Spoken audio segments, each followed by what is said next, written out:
सपा अध्यक्ष और यूपी के मुख्यमंत्री अखिलेश यादव धुआंधार यूपी विधानसभा के चुनाव प्रचार में जुटे हैं। वो आज दिल्ली के 4 जिलों जालौन, महोबा, हमीरपुर और चित्रकूट में समाजवादी पार्टी के प्रत्याशियों के पक्ष में चुनावी सभाएं करेंगे। सीएम अखिलेश यादव ने चौथे चरण के प्रचार के लिए अपनी पूरी ताकत झोंक दी है। यूपी के मुख्यमंत्री अखिलेश यादव आज जालौन के उरई टाउन हॉल में सपा कांग्रेस गठबंधन के प्रत्याशी महेंद्र सिंह कठेरिया के समर्थन में जनसभा करेंगे। इसके साथ ही वो माधोगढ़ और कालपी विधानसभा क्षेत्र के प्रत्याशियों के समर्थन में वोट देने की अपील करेंगे।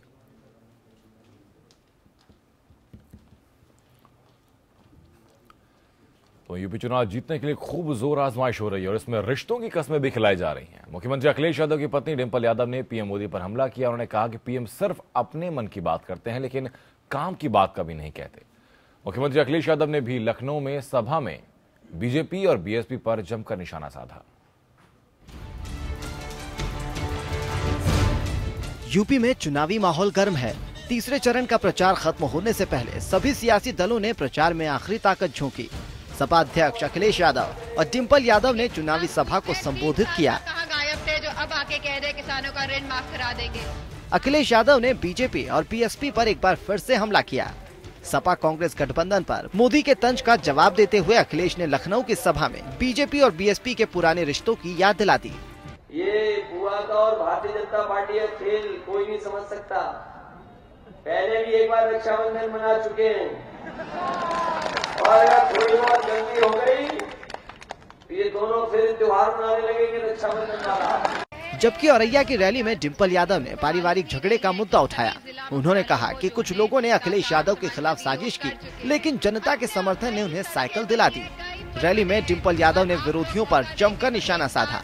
पीएम मोदी का नाम लिए बगैर डिंपल यादव ने हमला करते हुए कहा कि वो मन की बात तो करते हैं, लेकिन काम की बात नहीं करते। अब भैया भाभी को तो मौका देंगे ही देंगे। एक बार तो गलती हो गई है, प्रदेश से हो गई है कि नहीं हो गई है, पूरे प्रदेश से गलती हो गई है। मन की बात तो घंटों करेंगे, काम की बात नहीं करेंगे। और क्योंकि आपके भैया का काम दिख रहा है आज, तो बौखलाहट बढ़ती जा रही है कि नहीं बढ़ती जा रही मंचों में। डिंपल यादव पीएम मोदी के साथ साथ बीएसपी अध्यक्ष मायावती पर भी हमलावर नजर आए। डिंपल ने निशाना साधते हुए कहा कि एक ने हाथियों को लाइन में खड़ा किया तो दूसरे ने देश को लाइन में लगा दिया। पत्थर वाली सरकार ने क्या किया, मैं पूछना चाहती हूँ। तो एक सरकार ऐसी है जिसने हाथियों को लाइन पे खड़ा किया है और एक सरकार ऐसी है जिसने हमारे समस्त प्रदेशवासियों को, पूरे देश को लाइन में खड़ा करने का काम किया है। दावों और वायदों की सियासत के बीच तीसरे चरण के लिए चुनाव प्रचार खत्म हो गया। नेताओं के इन दावों और वादों पर जनता ने कितना भरोसा किया, इसका पता 11 मार्च को चलेगा, जब चुनाव परिणाम सभी के सामने होंगे। Bureau report, APN। एक तरफ बीजेपी और बीएसपी ने जहां सपा पर तंज कसा, तो वहीं समाजवादी पार्टी की तरफ से भी अखिलेश यादव और डिंपल यादव बीएसपी और बीजेपी पर बहुत ज्यादा हमलावर नजर आए। आज 4 जगहों पर सीएम अखिलेश यादव रैली करेंगे, वहां पर वोट की मांग करेंगे कि उनके प्रत्याशियों के लिए प्रचार भी करेंगे। अभी प्रचार क्योंकि तीसरा चरण है, इसके बारे में कहा जाता है कि सत्ता की चाबी तीसरे चरण से होकर ही जाती है। उन तमाम जगहों और जिन जगहों पर रैली करेंगे वो सपा के गढ़ की चीजें भी आती हैं। 69 सीटों में से तकरीबन 55 सीटें पिछली बार समाजवादी पार्टी के खाते में आई थी, लेकिन इस बार परिस्थितियां कुछ बदली हुई हैं। खासकर समाजवादी पार्टी के परिवार के अंदर जिस तरीके का द्वंद्व हमें पहले देखने के लिए मिला था, उसका असर क्या पड़ सकता है, इससे तमाम चुनाव पर, इनके नतीजों पर यह भी देखने वाली बात होगी। उसके साथ ही साथ जो पीएम मोदी ने हरदोई में जो रैली की थी, उसके अलावा बाराबंकी में जो रैली की थी, उन रैलियों का कितना असर पड़ सकता है, क्योंकि वो जगह अयोध्या की बेहद करीबी मानी जाती हैं। तो एक जो आरोप लगता है बीजेपी के ऊपर कि भाई सांप्रदायिकता को बीजेपी बढ़ावा देती है या फिर अलग धर्म का कार्ड वहां पर बीजेपी खेलती है, तो क्या उसका फायदा बीजेपी को मिल सकता है या फिर कहीं। और साथ ही साथ जो पिछली सरकार रही है, मायावती की जो सरकार रही है, उसको हाथी वाली सरकार संबोधित करते हुए डिंपल यादव ने सीधे तौर पर निशाना साधा। बता दें कि ये चुनाव प्रचार इस वक्त चरम पर है और तीसरे चरण के लिए आज शाम 5 बजे चुनाव प्रचार खत्म हो जाएगा। उससे पहले 4 जगहों पर सीएम अखिलेश यादव रैली करने वाले हैं और उन रैली में जनसभा को संबोधित करते हुए समाजवादी पार्टी के प्रत्याशियों के समर्थन में वो ये चुनावी जनसभाएं वहां पर करेंगे। बता दें कि चुनावी जनसभा जीतने के लिए जोर आजमाइश लगातार हो रही है। बीएसपी की तरफ से सपा कांग्रेस गठबंधन की तरफ से और बीजेपी की तरफ से। मुख्यमंत्री अखिलेश यादव की पत्नी डिंपल यादव ने पीएम मोदी पर जहां सीधा हमला किया, उन्होंने कहा कि पीएम सिर्फ अपने मन की बात करते हैं, लेकिन प्रधानमंत्री मोदी कभी काम की बात नहीं करते। मुख्यमंत्री अखिलेश यादव ने भी लखनऊ की जनसभा में बीजेपी और बीएसपी पर सीधा निशाना साधा था। इसके अलावा आज बता दें कि आपको कि सपा अध्यक्ष और यूपी के मुख्यमंत्री अखिलेश यादव राज्य के 4 जिलों जिसमें जालौन, महोबा, हमीरपुर और चित्रकूट, इन चारों जगहों पर समाजवादी पार्टी के प्रत्याशियों के पक्ष में चुनावी सभाएं करेंगे। सीएम अखिलेश यादव ने चौथे चरण के प्रचार के लिए अपनी पूरी ताकत झोंक दी है।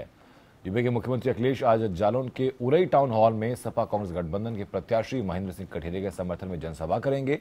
इसके साथ ही साथ वो माधोगढ़ और कालपी विधानसभा क्षेत्र के प्रत्याशियों के समर्थन में भी वोट देने की अपील करेंगे।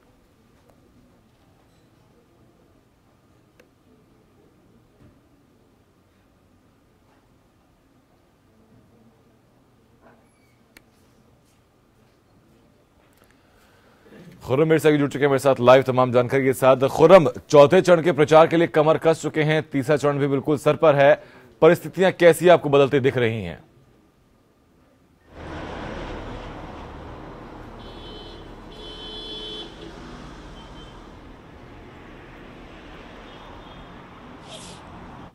खुर्रम, अब तक आवाज पहुंच रही है मेरी?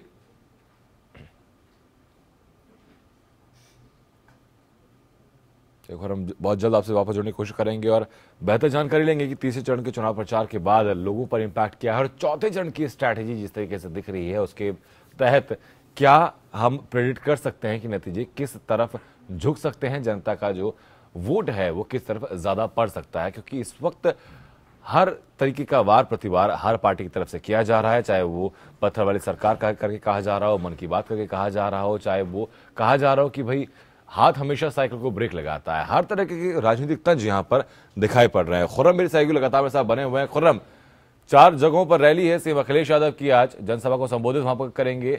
कितना बदलाव अब हवा में आप देख रहे हैं उत्तर प्रदेश की? देखिए, तीसरा चरण का मतदान कल होना है, 2 फेज का मतदान हो चुका और सारे राजनीतिक दलों का दावा है कि मैक्सिमम सीटें उनको मिल रही है। लेकिन एक बात खास इस चुनाव की हम ये करेंगे क्योंकि इसमें 2 चीज सामने आ रही, 2 चेहरों पर ये चुनाव हो रहा है। पीएम मोदी और सीएम अखिलेश के चेहरे पर ये चुनाव हो रहा है। दूसरा जो मुद्दा दिख रहा है वो है विकास का मुद्दा दिख रहा है, यानी कि जो क्षेत्रीय मुद्दे हैं और जो पूरा ओवरऑल मुद्दा है वो एक ही है, वो सिर्फ विकास है। हर शख्स विकास की बात कर रहा है, वोटर खामोश है। वोटर का ये कहना है कि हम मतदान कर रहे हैं और हम किसको वोट करेंगे ये नहीं बताएंगे, उनका मूड नहीं समझ में आ रहा है। तमाम जगह बातें हो रही हैं, आप प्रत्याशियों की बात कर लीजिए, कौन प्रत्याशी बेहतर कौन खराब है, तो वो खामोश हो जाता है। वो कहता है कि जो विकास की बात करते हैं और जो विकास का राजनीति करते हैं हम उन्हीं को वोट देंगे। लेकिन अगर हम पूरे चुनाव की कैंपेन पर डालें तो भले ही एक दूसरे पर कटाक्ष हो रहा हो, भले एक दूसरे के ऊपर वार हो रहा हो, लेकिन विकास का जो मुद्दा है वो हावी, चाहे वो मैनिफेस्टो रहा हो या फिर यहाँ जो नेताओं का जो बयान है। लेकिन एक बात और है कि अगर तीसरे चरण की बात करते हैं, लखनऊ की अगर सीटों की बात करते हैं, लखनऊ वहां पे भी हर जो वर्चस्व वाले लोग हैं उनकी भी प्रतिशत दांव पर लगी हुई है। मसला लखनऊ कैंट की बात करते हैं तो अपर्णा यादव वहां से खड़ी हुई है, साथ ही साथ रीता बहुगुणा जोशी जो कि अब बीजेपी में शामिल हो चुकी हैं, कांग्रेस से पहले वहां पर रही हैं। तो ऐसी जगहों पर समीकरण क्या हो सकते हैं? देखिए, अगर आप लखनऊ की हम बात करें, लखनऊ के टोटल जितनी विधानसभा क्षेत्र उनकी बात करें तो भारतीय जनता पार्टी की नज़र से हम बात करें तो चाहे रीता बहुगुणा जोशी कैंट से हों, चाहे ब्रजेश पाठक मध्य से हों, ये दोनों आयातित है, यानी कि पहले किसी और पार्टी में थे। अब अगर हम रीता की बात करें तो कांग्रेस से बीजेपी में आए हैं, वो कैंट से विधायक थी कांग्रेस के टिकट पर और अब वो बीजेपी से ताल ठोक रही हैं, उनके खिलाफ अपर्णा यादव हैं। और ये पहली बार होगा जब सीधे इलेक्शन में पहली मर्तबा यादव परिवार से कोई शख्स उतर रहा है। इससे पहले जितने लोग आए वो बाई इलेक्शन में जीते, उसके बाद सीधे इलेक्शन मोड में गए और जीत कर आई। ये अपर्णा यादव पहली मर्तबा ऐसी कैंडिडेट होंगी जो सीधे इलेक्शन में उतरेंगी और देखना ये होगा कि उनकी किस्मत उनका साथ कितना देती है। रीता बहुगुणा जोशी बात करें तो कांग्रेस से थी, अब भारतीय जनता पार्टी में। मध्य से बात करें तो वहां पर 2 चीज अहम है, एक तो ये है कि बीएसपी में थे ब्रजेश पाठक और अब वो भारतीय जनता पार्टी से ताल ठोक रहे हैं। तो वही हम बात करें अगर उस सीट पर मध्य विधानसभा क्षेत्र की तो गठबंधन टूटता हुआ बिखरता हुआ नजर आ रहा है। कांग्रेस के प्रत्याशी मारूफ भी उसमें हैं और वहीं अगर समाजवादी पार्टी की बात करें तो मंत्री हैं और मौजूदा विधायक रविदास मल्होत्रा वो भी वहां से चुनावी रण में है। अगर हम पश्चिम की बात करें तो रेहान मौजूदा विधायक वहां से हैं, और अगर हम बात करें बहुजन समाज पार्टी की तो अरमान खान वहां से हैं। देखिए, अगर हम पूरी बात करें तो ये अटल का गढ़ माना जाता है लखनऊ, और यहाँ पर बाहर से आयातित प्रत्याशियों की बाढ़ है यहाँ पर, यानी कि अटल के गढ़ में भारतीय जनता पार्टी को अपनी ही पार्टी में कोई भी ऐसा प्रत्याशी, कोई भी ऐसा चेहरा नहीं मिला जिसको बताओ प्रत्याशी उतार सकते थे। यहाँ विकास की बात सामने आ रही है, यहाँ भी मतदाता बेहद खामोश है, उनसे आप लाख पूछे लेकिन वो बोलता लगातार मेरे साथ बने रहिए। मैं वापस आपके पास लौटूंगा उत्तर प्रदेश की राजनीति में कुछ और बेहतर अपडेट्स के लिए। उत्तर प्रदेश में भले ही चुनाव अपने शबाब पर हो, लेकिन सपा परिवार में कलह थमने का नाम नहीं ले रही। गुरुवार को सपा के राष्ट्रीय अध्यक्ष और सीएम अखिलेश यादव ने इस कलह को एक बार फिर हवा दे दी। अखिलेश ने इटावा में एक जनसभा के दौरान कहा कि जो भी उनकी पार्टी के सिंबल के खिलाफ लामबंद थे, उनको विधानसभा पहुंचने ना दिया जाए। उनकी इस अपील के बाद से अब उनसे ही सवाल हो रहा है कि अगर सपा के अधिकृत प्रत्याशी को वोट ना दिया जाए तो फिर किसे दिया जाए। गौरतलब है कि पहले से ही मुस्लिमों के कई संस्थानों और उलेमा अलग अलग पार्टियों को समर्थन दे चुके हैं, लेकिन अखिलेश के हालिया बयान ने सीएम अखिलेश को ही कटघरे में खड़ा कर दिया। अब गरीब नवाज फाउंडेशन सवाल खड़े कर रही है कि अगर वो अपील कर रहे हैं कि उनकी पार्टी के अधिकृत प्रत्याशी को वोट ना किया जाए तो फिर किसे किया जाए। वहीं मुस्लिम धर्मगुरु मौलाना कल्ब जवाद का सवाल है कि आखिर इस तरीके के अपील से सीएम अखिलेश कहना क्या चाहते हैं। मौलाना जवाद अखिलेश यादव पर गंभीर आरोप भी लगा रहे हैं।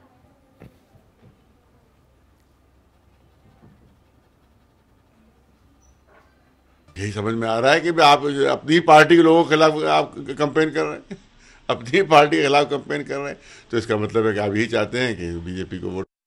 अखिलेश जी बड़ी अच्छी बातें करते हैं, आप इतना तो बता दीजिए कि हम वोट किसको दें।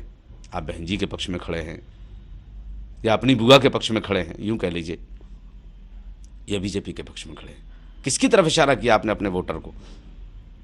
और मैंने तो अपनी इस छोटी सी लाइफ में पहला चीफ मिनिस्टर देखा है जो अपने सिंबल पर खड़े होने वाले कैंडिडेट के लिए कह रहा है कि इसको खुर्रम कतार में साहब बने हुए। खुर्रम, बहुत वाजिब सवाल ये उठता है कि जब परिस्थितियां ठीक हुई हैं और सपा के सिंबल पे ही लोग अब चुनावी मैदान में हैं, तो अब ये अपील किया जाना कि जिन लोगों ने सिंबल छीनने की कोशिश की थी या जो उस वक्त साथ नहीं थे, उनको आप समर्थन ना दें, तो क्या खुद की पैर पर कुल्हाड़ी मारने जैसी बात ये नहीं होगी सीएम अखिलेश यादव का बयान? देखिए, राजनीति में कल क्या हुआ किसी को मालूम, लेकिन आज क्या है ये सबको दिखता है। यही बात सीएम और राष्ट्रीय अध्यक्ष हैं समाजवादी पार्टी के अखिलेश यादव, उन पर चरितार्थ हो रहा है। वो इटावा जाते हैं, जसवंत नगर नहीं जाते, भरतना जाते हैं, इटावा सदर सीट जाते हैं, लेकिन जसवंत नगर नहीं जाते कैंपेन करने के लिए। ये एक अजीब सी बात है। इटावा समाजवादियों का गढ़ है, और अगर वहां पर अगर जसवंत नगर की बात करें तो शिवपाल सिंह यादव जो एक जमाने कद्दावर नेता थे और हैं समाजवादी पार्टी के, वहां से हैं, कभी स्टार प्रचारक होते थे, आज महज एक प्रत्याशी है। और अखिलेश यादव की हम बात करें तो भतीजे हैं शिवपाल सिंह यादव के, लेकिन चजा के कैंपेन में नहीं जाते हैं। वो अपन्ना के कैंपेन में जरूर जाते हैं, वो अनुराग यादव के कैंपेन जरूर जाते हैं, सरोजनी नगर से हैं, अपन्ना कैंट से, लेकिन चजा के कैंपेन में नहीं जाते हैं। तो एक बात साफ दिखती है कि जो क्लेश था, जो कलह थी समाजवादी परिवार में, वो अभी कायम है, यानी कि जो मनभेद और मतभेद दोनों अब सामने आ रहा है। अखिलेश अगर ये कहते हैं कि जो सिंबल को हमसे छीनना चाहते थे, हमारे नेताजी की पार्टी से छीनना चाहते थे, आप उनको विधानसभा मत पहुंचने दीजिए, साफ निशाना है शिवपाल सिंह यादव। तो अब देखना यही है कि जो थर्ड फेज है, कि इस थर्ड फेज में ये जो बयान अखिलेश यादव का आया था उसका वो खामियाजा भुगतते हैं या फिर उनके लोग। और ये खटास सिर्फ एक तरफा नहीं है खुर्रम, ये खटास दो तरफा भी दिख रही है, क्योंकि अभी तक मुलायम सिंह नेताजी भी सक्रिय रूप से बहुत ज्यादा चुनाव प्रचार में उतरे नहीं है। अपर्णा यादव के चुनाव प्रचार के लिए वो लोग पहुंचे, शिवपाल यादव के प्रचार के लिए पहुंचे, लेकिन किसी और कैंडिडेट के लिए कोई सक्रिय रूप से वो मैदान में नहीं है। तो क्या ये उसी खटास का नतीजा है? बिल्कुल आनंद, बिल्कुल खटास का नतीजा है कि जो एक बड़ा चेहरा समाजवादी पार्टी का था, जिसने पूरी समाजवादी पार्टी को स्थापित किया, उसको इतना बड़ा बनाया कि 224 सीटों के साथ 2012 के विधानसभा में वो बहुमत के साथ थी 2000, और लेकिन उन 5 सालों में सब कुछ बिखर गया समाजवादी पार्टी में। अखिलेश यादव तख्ता पलट कर देते हैं, शिवपाल सिंह यादव नेपथ्य में चले जाते हैं, मुलायम सिंह यादव खामोश हो जाते हैं। आखिर क्या वजह है? मुलायम सिंह यादव कैंपेन क्यों नहीं कर रहे हैं? अखिलेश यादव जसवंत नगर में कैंपेन क्यों नहीं कर रहे? ये साफ दिखाता है कि अब सपा परिवार में, समाजवादी परिवार में कुछ नहीं बचा है। और जिस तरीके से लगातार ये कलह क्लेश कैंपेन में साफ तौर पे दिख रही है, कुछ कहने और इशारे करने की बात नहीं, वो साफ बताता है कि ये वॉर कहाँ रुकेगी, कैसे रुकेगी, किसी को मालूम। लेकिन एक बात जरूर है, कल जब पोलिंग हो जाएगी, या यूं कह लीजिए 11 मार्च को जब नतीजा आता है, और अगर समाजवादी पार्टी और ये गठबंधन सरकार बनाने में कामयाब हो जाता है तो और क्या कुछ होगा कोई नहीं कह सकता। लेकिन एक बात जरूर है, इसका नतीजा सीधे 11 मार्च को आने वाले नतीजे पर पड़ेगा। और जिस तरीके से मुलायम सिंह यादव खामोश हैं, शिवपाल सिंह यादव नेपथ्य में हैं, और अखिलेश यादव मन से कह रहे हैं कि जिन्होंने सिंबल छीनने की कोशिश की उन्हें विधानसभा मत पहुंचने दीजिए, तो ये बताता है कि तीसरे फेज की वोटिंग हुई, इसमें भी काफी कुछ चीजें क्लियर हो जाएगी कि शिद्दत के साथ वोटिंग होती है, जो मतदाता उनका रुख क्या रहता है। खुर्रम बने रहिए मेरे साथ, वापस मैं आपके पास लौटूंगा कुछ और खबरों पर अपडेट के लिए। तो वहीं इलाहाबाद में सपा प्रत्याशियों के जन समर्थन में जनसभा करने के लिए पहुंचे यूपी के कैबिनेट मंत्री आजम खान ने सपा कार्यकर्ताओं को जमकर खरी खोटी सुनाई। उन्होंने मन से कहा कि ऐसी बद इंतजामी उन्होंने पहले कभी नहीं देखी। आजम खान ने सभा में एक विवादित बयान भी दिया। उन्होंने कहा कि मुसलमान ज्यादा बच्चे इसलिए पैदा करते हैं क्योंकि उनके पास रोजगार नहीं, अगर रोजगार मिल जाए तो मुसलमान भी कम बच्चे पैदा करने लगे। उन्होंने पीएम मोदी को कहा कि अगर वो मुसलमानों को रोजगार मुहैया करा दें तो वो कम बच्चे पैदा करने लगेंगे। मुसलमानों की यहाँ आबादी ज्यादा होती है, उन्होंने भी सोचा चलो मुखालिफत मत करो बादशाह की, आबादी हमारे यहाँ ज्यादा होती इसलिए कि जरा काम वाम कम है, बच्चे ज्यादा हो जाते हैं। बुरा मानने की बात नहीं है, बादशाह काम दे देंगे, आबादी खुद कम हो जाएगी। तो बीएसपी सुप्रीमो मायावती आज झांसी और बांदा जिले में जनसभाओं को संबोधित करेंगी।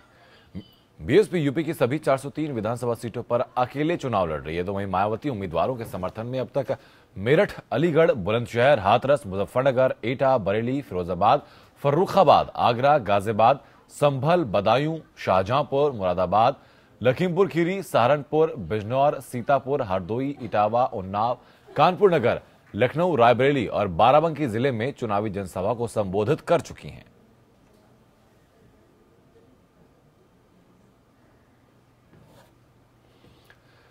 तीसरे चरण के लिए चुनाव प्रचार खत्म हो चुका है, लिहाजा बीएसपी प्रमुख मायावती की निगाह चौथे दौर पर टिक गई है। बीते दिन मायावती ने इलाहाबाद और फतेहपुर की चुनावी रैलियों में बीजेपी और सपा कांग्रेस गठबंधन पर जमकर निशाना साधा। मायावती ने फतेहपुर और इलाहाबाद में चुनावी सभा की। हर बार की तरह उनके निशाने पर मुख्य रूप से सपा कांग्रेस गठबंधन और बीजेपी रही। मायावती ने यूपी की कानून व्यवस्था पर सवाल उठाए। बीएसपी अध्यक्ष ने कहा कि जिस पार्टी ने राज्य को अंधियारे में धकेल दिया, कांग्रेस ने उसी के साथ हाथ मिला लिया।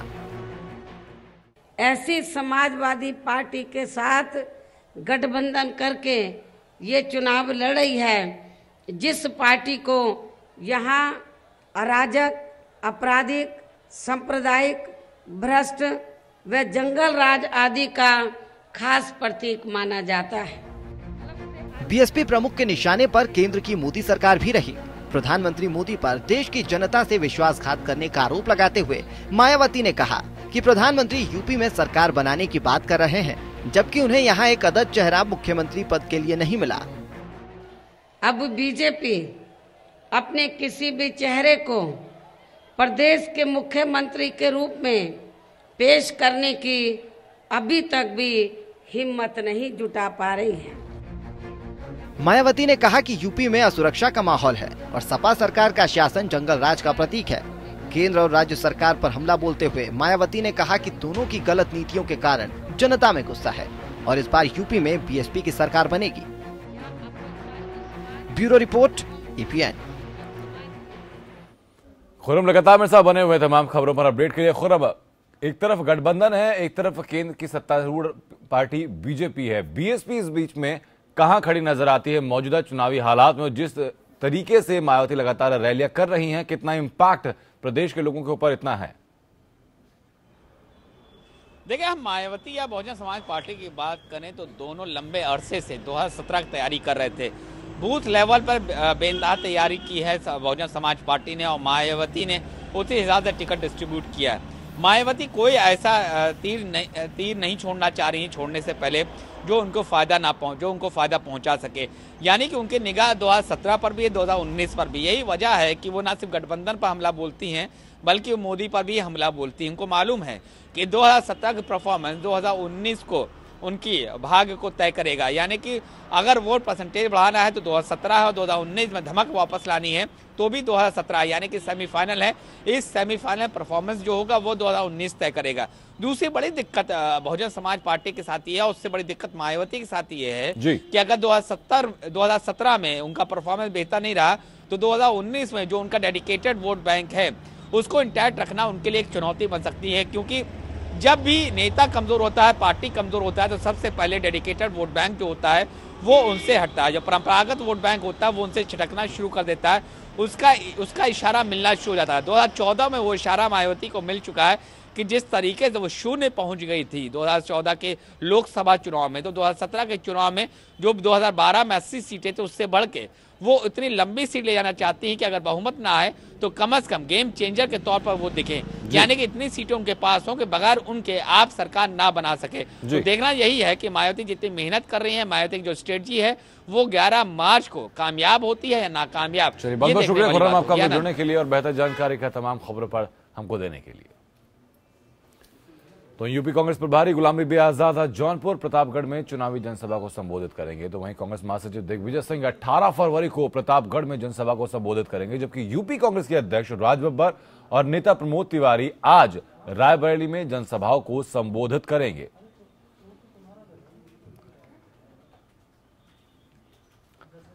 तो यूपी विधानसभा चुनाव में भी प्रियंका गांधी वाड्रा सिर्फ रायबरेली और अमेठी तक ही सीमित रहेंगी। वो इन दोनों जिलों से बाहर चुनाव प्रचार नहीं करेंगी।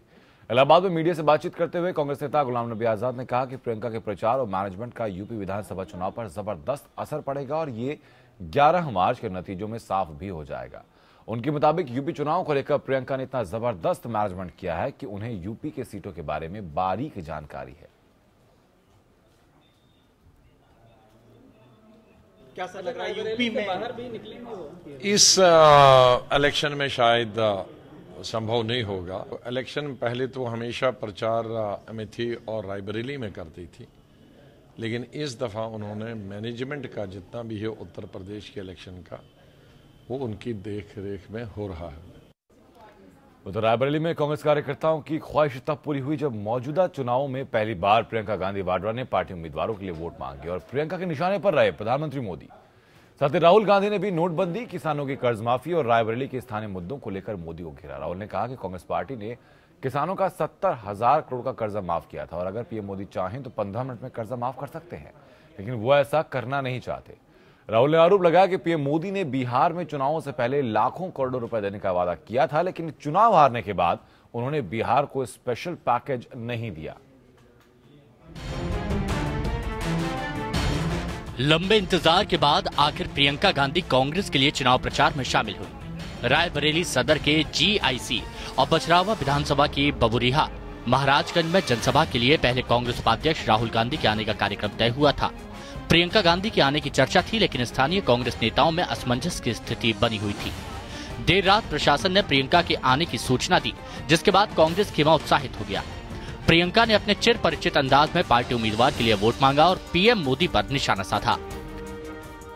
मैं आप सबकी तरफ से उनको कहना चाहती हूँ, इस देश की करोड़ों महिलाओं की तरफ से कहना चाहती हूँ कि मैं औरत हूँ, आप औरत हैं।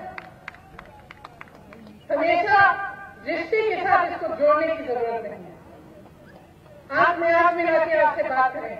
आप पर अत्याचार बंद करना चाहते हैं तो वो बताएं पिछले 6 महीनों में किसने सबसे ज्यादा अत्याचार किया है हमारी बेटियों पे, हमारी बहनों पे, हमारी महिलाओं पे। वहीं कांग्रेस उपाध्यक्ष राहुल गांधी ने किसानों की कर्ज माफी को लेकर मोदी सरकार के खोखले वादे गिनाए। राहुल ने कहा कि पीएम मोदी शाहरुख खान की फिल्म दिलवाले दुल्हनिया की तर्ज पर सत्ता में आए थे, वादा किया था कि अच्छे दिन आएंगे, सब ठीक हो जाएगा, लेकिन अब 2.5 साल बाद लग रहा है कि गब्बर सिंह आ गया। राहुल गांधी ने खुद को यूपी का गोद लिया हुआ बेटा बताने पर भी मोदी को आड़े हाथों लिया। उन्होंने कहा कि रिश्ते बोलने या जताने से नहीं बल्कि निभाने से बनते हैं। भगवान कृष्ण उत्तर प्रदेश की धरती पे पैदा हुए, गुजरात में आके कर्मभूमि बनाई। मैं गुजरात में पैदा हुआ, उत्तर प्रदेश ने मुझे गोद ले लिया। कैसा बड़ा मेरा सद्भाग्य है भाइयों, उत्तर प्रदेश ने मुझे गोद लिया है और जिन्होंने मुझे गोद लिया है वो उत्तर प्रदेश तो मेरा माई बाप है, मेरा माई बाप है। बनारस गए, कहा, गंगा मां से कहा मैं बनारस का बेटा हूं, बनारस मेरी मां है, गंगा मेरी मां है, नरेंद्र मोदी बनारस का बेटा है। 2014 में कहा बनारस को बदल दूंगा, वायदे किए। मोदी जी, रिश्ता बोलने से नहीं बनता है, रिश्ता निभाने से बनता है। हमेशा की तरह इस बार भी राहुल गांधी ने नोटबंदी के मुद्दे पर पीएम मोदी को कटघरे में खड़ा किया तो साथ ही स्थानीय समस्याओं का भी जिक्र किया। राहुल का आरोप था कि मोदी विजय माल्या सहित दूसरे पूंजीपतियों का 6,000 करोड़ रुपए कर्ज माफ कर चुके हैं। इस पैसे से रायबरेली में उद्योग लग सकते थे। राहुल ने कहा कि वो शहर में फूड पार्क और 40 कारखाने लगाना चाहते थे ताकि किसानों को लाभ मिले, हजारों लोगों को रोजगार मिले, लेकिन मोदी ने बदले की भावना से फूड पार्क नहीं बनने दिया। रजत मिश्रा, APN। तो बीजेपी के राष्ट्रीय अध्यक्ष अमित शाह आज बलरामपुर, श्रावस्ती, बहराइच और फैजाबाद में जनसभाओं को संबोधित करेंगे। गृहमंत्री राजनाथ सिंह आज जालौन, झांसी में जनसभा को संबोधित करेंगे। यूपी बीजेपी के प्रदेश अध्यक्ष केशव प्रसाद मौर्य आज इलाहाबाद और कौशाम्बी जिले में जनसभाओं को संबोधित करेंगे।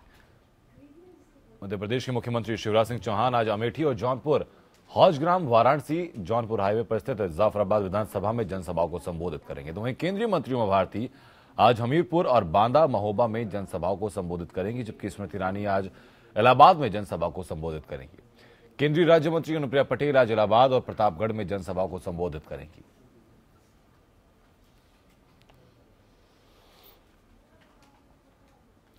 उधर प्रतापगढ़ के रामपुर खास विधानसभा से बीजेपी प्रत्याशी नागेश सिंह और फिर छोटे सरकार के पक्ष में अपना दल की नेता और केंद्रीय मंत्री अनुप्रिया पटेल ने चुनावी रैली की। इस दौरान अपना दल और बीजेपी के कार्यकर्ताओं ने उनका भव्य स्वागत किया। जनसभा में उमड़े जनसैलाब से अनुप्रिया पटेल गदगद दिखी। तो वहीं अनुप्रिया पटेल ने अपने भाषण में सपा पर जमकर वार किया। उन्होंने कहा कि अपराधियों की वजह से मोदी के अच्छे दिन यूपी के लोगों को महसूस नहीं हो रहे हैं। सपा कांग्रेस गठबंधन पर बोलते उन्होंने कहा कि इनके घोषणा पत्र में किए गए वादे से साफ झलकता है कि ये लोगों को भिखारी बनाने के लिए प्रेशर कुकर, साबुन, घी और चीनी का लॉलीपॉप दे रहे हैं, जबकि बीजेपी सभी को रोजगार देना चाहती है। इनकी सरकार ने सिर्फ जमीन पर जाकर ही काम किया है और जमीनों के कब्जे कराने का ही काम किया है। जब तक देश और प्रदेश के लुटेरे समाजवादी और कांग्रेस पार्टी का सूपा आप साफ नहीं करेंगे, तब तक अच्छे दिन आपको महसूस नहीं होगा। ये समाजवादी और ये कांग्रेसी ये मतदाताओं को भिखमंगा समझते हैं। 19 फरवरी को होने वाले तीसरे चरण के मतदान के लिए सभी तैयारियां पूरी कर ली गई हैं। प्रदेश में कुल 7 चरणों में मतदान होना है। जैसे जैसे यूपी में चुनावी रथ आगे बढ़ रहा है, वैसे वैसे सियासी तापमान भी बढ़ता जा रहा है। 19 फरवरी को तीसरे चरण के चुनाव में 12 जिलों की 69 सीटों पर वोट डाले जाएंगे। सपा, कांग्रेस गठबंधन, बीजेपी और बीएसपी सभी ने अपनी अपनी जीत का दावा किया है। सब प्रकार के अनुमान लगाने वालों ने कह दिया है कि भारतीय जनता पार्टी का घोड़ा तेज गति से आगे बढ़ रहा है। जैसे हमारा एक्सप्रेस वे चल रहा है रफ्तार से, उससे ज्यादा रफ्तार से हमारी साइकिल यहाँ पर चलेगी। अब यहाँ की जनता ने अपने हित व कल्याण के लिए बीएसपी को ही अपना आशीर्वाद देने का पूरा मन बना लिया है। तीसरे चरण में सपा की गढ़ इटावा, मैनपुरी, कन्नौज, औरैया, बाराबंकी और फर्रुखाबाद में चुनाव होगा। साथ ही हरदोई, कानपुर देहात, कानपुर, उन्नाव, लखनऊ और सीतापुर में भी वोट डाले जाएंगे। इस चरण में कुल 826 प्रत्याशी मैदान में हैं और करीब 2 करोड़ 41 लाख मतदाता 25,603 मतदान बूथों पर अपने मताधिकार का प्रयोग करेंगे। इस चरण में सबसे ज्यादा 21 उम्मीदवार इटावा सीट से मैदान में हैं, जबकि बाराबंकी की हैदरगढ़ सीट पर सबसे कम 3 उम्मीदवार चुनाव लड़ रहे हैं। साल 2012 में हुए पिछले विधानसभा चुनाव में सपा ने 69 में से 55 सीटें जीती थी। वहीं बीएसपी को 6 और बीजेपी को 5 सीटें हासिल हुई थी। कांग्रेस के खाते में 2 सीटें आई थी। अखिलेश ने सपा के गढ़ में कई मौजूदा विधायकों का टिकट काटकर नए प्रत्याशियों पर भरोसा जताया है। लिहाजा सबकी नजर इस बात पर होगी कि सपा के सियासी संग्राम का कितना असर पड़ता है। Bureau report APN। उधर तीसरे दौर में अलग अलग पार्टियों के कई उम्मीदवारों के साथ उनके बड़े चेहरों की प्रतिष्ठा भी दांव पर लगी है, जिनके गढ़ में चुनाव है। कन्नौज, इटावा और मैनपुरी में सीएम अखिलेश की साख दांव पर है, तो लखनऊ में गृह मंत्री राजनाथ सिंह की। तीसरे दौर में जिन बड़े चेहरों की किस्मत का फैसला होना है, उनमें सबसे पहला चेहरा उभरता है शिवपाल यादव का। भतीजे के साथ जारी लंबे मतभेद के बीच वो चुनावी मैदान में है। माना जा रहा है कि शिवपाल की नाराजगी सपा के गढ़वाले इलाके में अखिलेश के उम्मीदवारों की मुश्किलें बढ़ा सकती है। तीसरे चरण में ही राजधानी लखनऊ की सीटों पर बड़े मुकाबले हैं। इनमें सबसे बड़ी लड़ाई मानी जा रही है लखनऊ कैंट की, जहां मुलायम की छोटी बहू अपर्णा यादव के सामने है कांग्रेस से बीजेपी में शामिल हुई रीता बहुगुणा जोशी, जो यहां पिछली बार चुनाव जीती थी। अपर्णा के लिए यहां डिम्पल यादव और सपा संरक्षक मुलायम सिंह यादव ने भी प्रचार किया है। इनके अलावा और जिन बड़े चेहरों की किस्मत तय होनी है, उनमें लखनऊ के सरोजनी नगर सीट से बीजेपी उम्मीदवार स्वाति सिंह भी शामिल है। स्वाति के खिलाफ सपा उम्मीदवार है सीएम अखिलेश के चचेरे भाई अनुराग यादव। वहीं सपा से बगावत कर यहां आरएलडी उम्मीदवार बने हैं शारदा प्रताप शुक्ला, जो पिछली बार यहां से विधायक रहे हैं। लखनऊ मध्य से बीजेपी उम्मीदवार ब्रिजेश पाठक हैं, जो बीएसपी के बड़े नेताओं में शुमार रहे थे। गृह मंत्री राजनाथ सिंह के सामने अपने लोकसभा निर्वाचन क्षेत्र लखनऊ में बीजेपी को जिताने की बड़ी जिम्मेदारी है, लेकिन तीसरे सबसे ज्यादा नजरें जहां रहेंगी वो है सपा के गढ़वाले इलाके ही, जहां विरोधियों के साथ अपनों की चुनौती में घिरे अखिलेश की असली परीक्षा होगी। Bureau report APN। उधर यूपी में तीसरे दौर का मतदान अब सामने और इस दौर में सत्तारूढ़ सपा के गढ़वाले कई इलाके हैं, लेकिन सवाल यह है कि क्या इस बार चुनाव में सपा अपनी ताकत बरकरार रख पाएगी।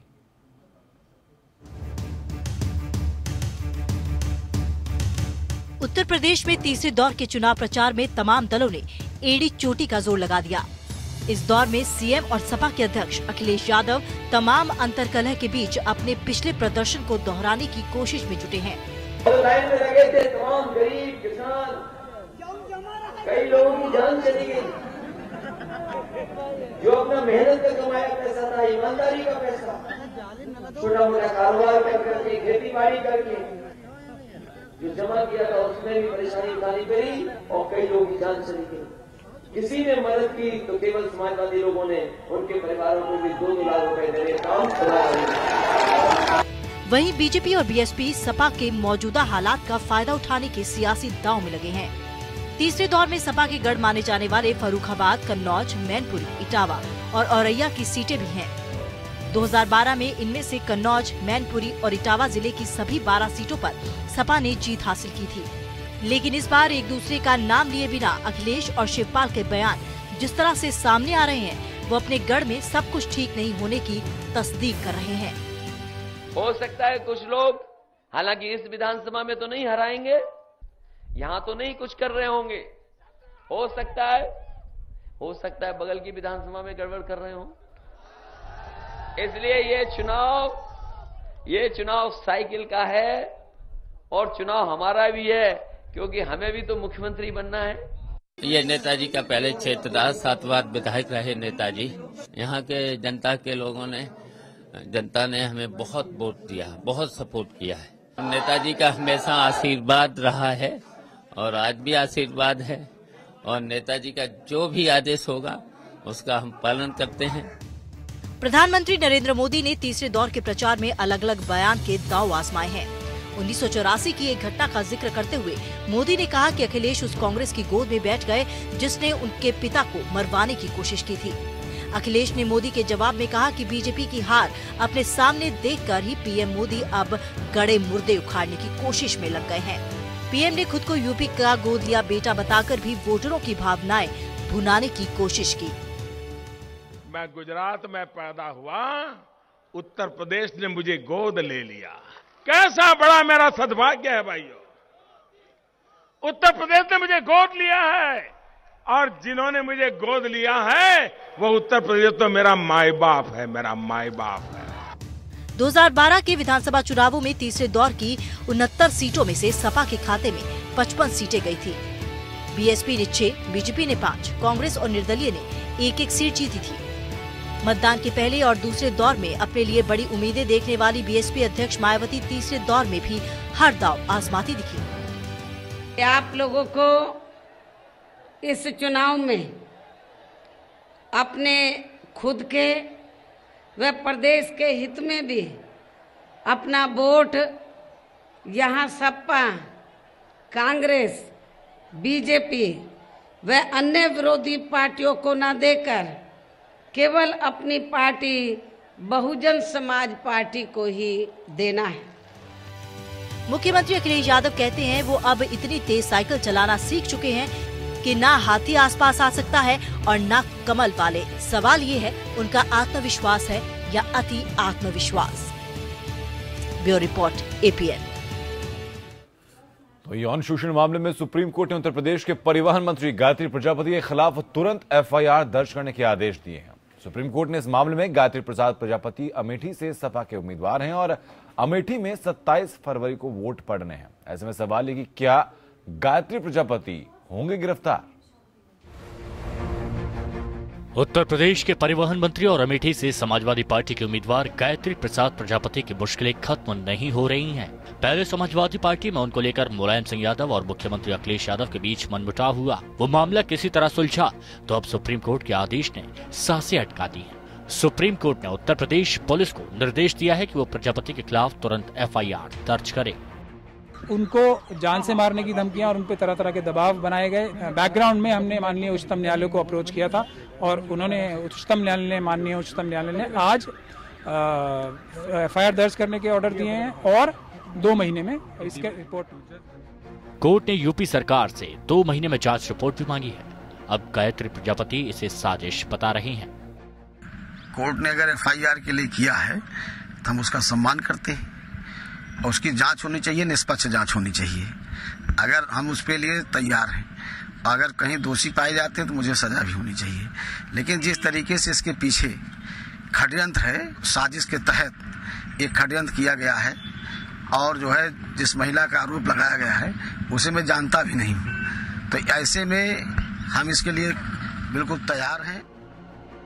गायत्री प्रजापति पर पिछले साल अक्टूबर में मूल रूप से चित्रकूट की रहने वाली एक महिला ने यौन शोषण का आरोप लगाया था। ये महिला सभासद भी रह चुकी है। महिला का आरोप है कि उसका शोषण करने वालों में प्रजापति के साथ उनके PRO अशोक तिवारी, पिंटू सिंह, विकास वर्मा, चंद्रपाल और आशीष शुक्ला भी शामिल रहे। महिला का आरोप है कि उसके साथ अश्लील तस्वीरें खींची गईं। गायत्री प्रजापति ने इसके बाद कई दिनों तक ब्लैकमेल किया। इस महिला का यह भी आरोप है कि प्रजापति ने उनकी 17 साल की नाबालिग बेटी से भी छेड़छाड़ की और विरोध करने पर मंत्री ने पिटाई की और उसे जान से मारने की धमकी भी दी। गायत्री प्रसाद प्रजापति ने हमारे साथ दुष्कर्म किया और हमारी कहीं सुनवाई नहीं हो रही है, उनके साथियों ने भी। प्रजापति पर सुप्रीम कोर्ट के आदेश के बाद समाजवादी पार्टी बैकफुट पर है तो विपक्षी दलों को हमला करने का नया हथियार मिल गया है। ये काम पहले हो जाना चाहिए था और माननीय उच्चतम न्यायालय का यह आदेश इस बात को साबित करता है कि समाजवादी पार्टी और अखिलेश यादव इन भ्रष्टाचारियों को लगातार बचाने का प्रयास किए हैं। चुनाव से ठीक पहले सुप्रीम कोर्ट का आदेश गायत्री प्रजापति और समाजवादी पार्टी के लिए मुश्किल पड़ाने वाला है। सबसे बड़ी मुश्किल यह है कि अमेठी में 27 फरवरी को वोटिंग होनी है, जहां से प्रजापति उम्मीदवार हैं। Bureau report, APN। देहरादून में लंबे वक्त से कूड़ा निस्तारण को लेकर नगर निगम परेशान है, तो वहीं सहस्त्रधारा रोड स्थित मैदान में कूड़ा डालने के विरोध में दायर की गई याचिका पर सुप्रीम कोर्ट ने नगर निगम को राहत देते हुए 6 महीने का अतिरिक्त वक्त दे दिया है। जहां नगर निगम सीशमबाड़ा में सॉलिड वेस्ट मैनेजमेंट प्लांट बना रहा है तो उसके लिए भी नगर निगम को अतिरिक्त वक्त मिल गया है।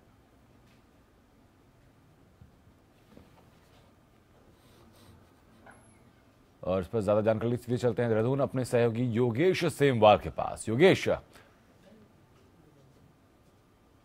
जी बिल्कुल, जब हम कूड़ा निस्तारण की बात करते हैं तो इसको लेकर जो देहरादून नगर निगम है काफ़ी चिंतित है, क्योंकि लंबे समय से जो है वो कूड़ा निस्तारण वो सहस्त्रधारा के डंपिंग ग्राउंड में हो रहा था, लेकिन वहाँ के स्थानीय लोगों के विरोध के बाद स्थिति ये है कि अब वहाँ से हटाना पड़ रहा है। वहीं कोर्ट ने भी जो है 31 दिसंबर 2016 तक का जो है वो समय दिया था, लेकिन उसके बाद जो है कोर्ट को याचिका दायर की गई नगर निगम के द्वारा और अब जो है उसने 6 महीने की उसकी मोहलत बढ़ा दी है।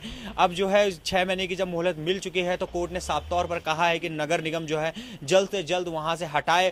वैसे नगर निगम ने जो है कूड़ा निस्तारण के लिए जो नया डंचिंग ग्राउंड है वो बना रखा है सीसमबाड़ा में उसकी तैयारी चल रही है, लेकिन क्या सीसमबाड़ा में इसको जल्द से जल्द नगर निगम पूरा कर पाएगा, ये भी सवालों के घेरे में है। जब हम सीसमबाड़ा की बात करते हैं तो सीसमबाड़ा के भी स्थानीय लोग जो है इसका विरोध कर रहे हैं। सीसमबाड़ा में जो प्रॉपर्टी डीलर है, उसको कहा जा रहा है कि प्रॉपर्टी डीलर जो है एक जो वहाँ की रेट जो योगेश, आपका हमसे जुड़ने के लिए और बेहतर जानकारी का इस मामले में। तो वहीं 2 दिनों तक चलने वाली मोमेंटम झारखंड का कल समापन हो गया। ऐसा ग्लोबल इन्वेस्टर समिट में 3,10,000 करोड़ रुपए से ज्यादा के निवेश का प्रस्ताव आया, लेकिन बड़ा सवाल यह कि क्या यह प्रस्ताव सही मायने में धरातल पर उतर सकेगा, क्योंकि इसके लिए सरकार के जमीन की जरूरत होगी।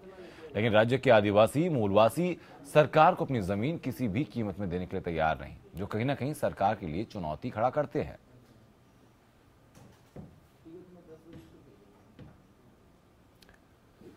और रफी साहब मेरे से आगे जुड़ चुके हैं, मेरे साथ तमाम जानकारी। रफी, क्या अपडेट सामने आ रही है, क्योंकि ये बात तो जाहिर है कि बहुत आसानी से तैयार नहीं होंगे वहां के लोग जमीन देने के लिए, तो कैसे फिर समिट सक्सेसफुल हो पाएगी?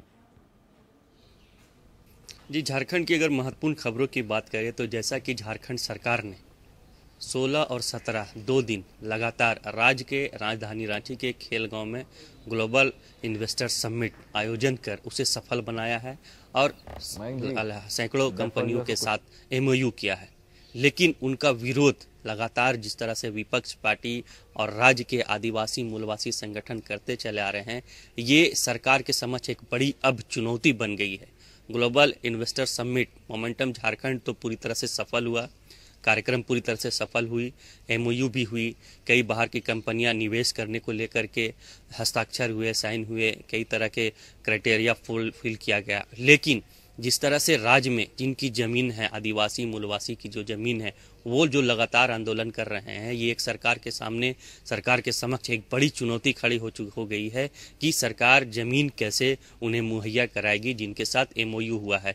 जहां तक अगर विरोधी विपक्षी पार्टियों की बात करें या फिर राज्य के आदिवासी संगठनों की बात करें तो लगातार इनका कहना है कि किसी भी हाल में जमीन अपनी नहीं देंगे, इसके लिए सरकार अगर गोली चलाती है तो अपनी जान भी दे देंगे। तो ये एक बड़ी चुनौती सामने आकर खड़ी हो गई है, जिसमें पूरी तरह से बहुत बहुत शुक्रिया रफी साहब, आपका जुड़ने के लिए बेहतर जानकारी का इस मामले में। तो मध्य प्रदेश के बीजेपी विधायक रामेश्वर शर्मा ने आत्महत्या करने वाले किसानों पर बेहद आपत्तिजनक बयान दिया है। विधायक रामेश्वर शर्मा ने एक कार्यक्रम के दौरान कहा कि मरे वो किसान हैं जो किसान कम और सब्सिडी चाटने का व्यापार ज्यादा करते हैं। एक वीडियो में शर्मा कहते हुए दिख रहे हैं कि हमने अच्छे अच्छे पैसे वालों को मरते देखा है, लेकिन असली किसान को आज भी लड़ते देखा है, मरते नहीं। मरे वो हैं जो किसानी कम बल्कि सब्सिडी चाटने का व्यापार ज्यादा करते हैं। मरे वो लोग हैं जिन्होंने किसानी को बदनाम किया, क्योंकि उन्होंने सोच लिया कि उनकी खेती है, वो 1 एकड़ जमीन पर 50 क्विंटल गेहूं उगाएंगे। विधायक ने किसानों के बारे में कहा कि किसान क्या भगवान भी आए तो नहीं उगा सकते? भाई, हम लोग किसान हैं, नहीं उगा सकते, लेकिन तुम किसान लोगों ने खेती को भी बदनाम किया है।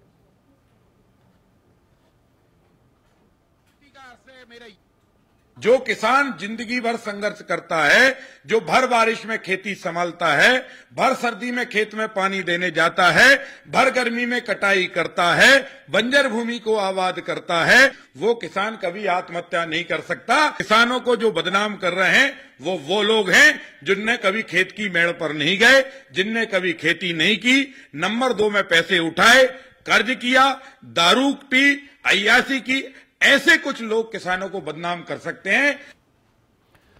तो वहीं तमिलनाडु के नए सीएम ई पलानीसामी आज सुबह 11 बजे असेंबली में मेजॉरिटी साबित करेंगे। उन्होंने गुरुवार को शपथ ली है। राज्य में 29 साल बाद ऐसा मौका आया जब फ्लोर टेस्ट होगा। इससे पहले MG रामाचंद्रन के निधन के बाद AIADMK में फूट हुई थी।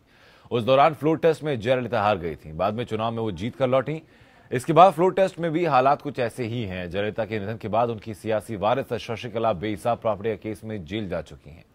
उनके बाद पलानीसामी सीएम बने हैं, लेकिन ओ पनीरसेल्वम बागी हैं। तो वहीं DMK ने भी साफ कर दिया कि उसके विधायक नए सीएम के खिलाफ वोटिंग करेंगे।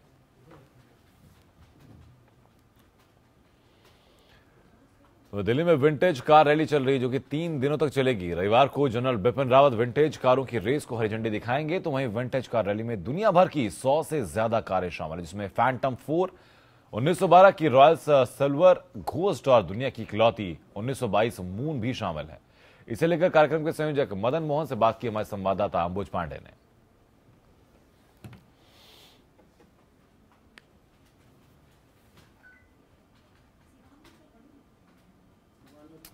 और अब रुख करते हैं इलेक्शन एक्सप्रेस का।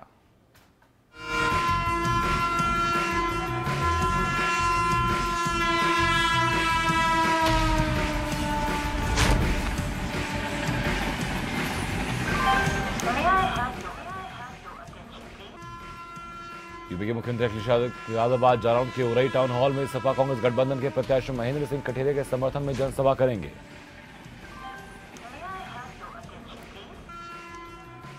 फरीदाबाद में सपा प्रत्याशियों के समर्थन में जनसभा करने पहुंचे यूपी के कैबिनेट मंत्री आजम खान ने सपा कार्यकर्ताओं को जमकर खरी खोटी सुनाई। उन्होंने मंच से कहा कि ऐसी बद इंतजामी उन्होंने पहले कभी नहीं देखी।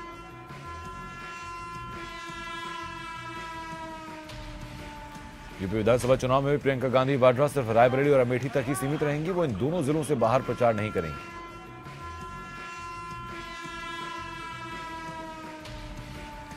बीजेपी के राष्ट्रीय अध्यक्ष अमित शाह बीते दिन गोरखपुर के डीवीएनसी डिग्री कॉलेज पहुंचे। वो जैसे ही कमरे के अंदर गए, कमरे का दरवाजा बंद हो गया। सूत्रों की माने टिकट बंटवारे के बाद से ही बीजेपी में बगावत शुरू हो गई थी।